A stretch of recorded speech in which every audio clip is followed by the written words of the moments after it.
своих экранах.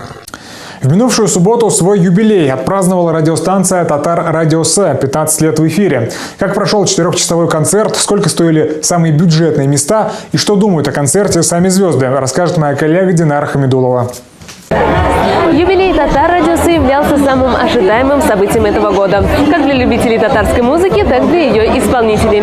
На данный момент зал КРК «Пирамида» постепенно наполняется, и организаторы обещают аншлаг, ведь все билеты проданы, а это порядка 1000 штук. Мероприятие будет проходить в формате живого концерта. Всего будут исполнены 30 лучших песен. Красная ковровая дорожка, шикарные костюмы звезд, шоколадные фонтаны – все это отсутствовало. Зато были настоящие эмоции и ощущения праздника. Помимо выступлений звезд на сцене произошло еще одно событие – награждение лучших сотрудников «Татар Радио С».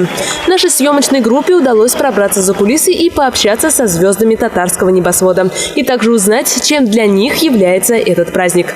«Татар Радио С» пускает волну, исполняет волну, можно сказать, сегодняшней татарской эстрады. И также выводит на эфир те песни, которые уже много лет были тому назад забытыми, десятками лет тому назад забытыми. И музыкальные передачи, и ведущие настолько на позитиве всегда, на одном дыхании всегда приподняты. И нам тоже дарит слушателям всегда настроение.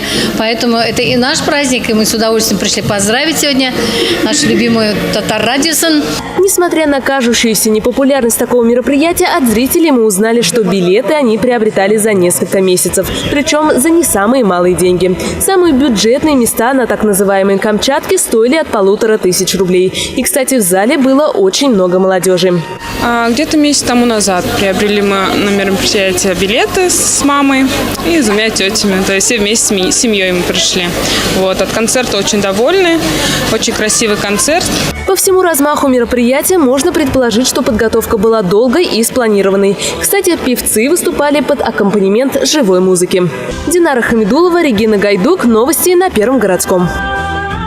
Ну а теперь коротко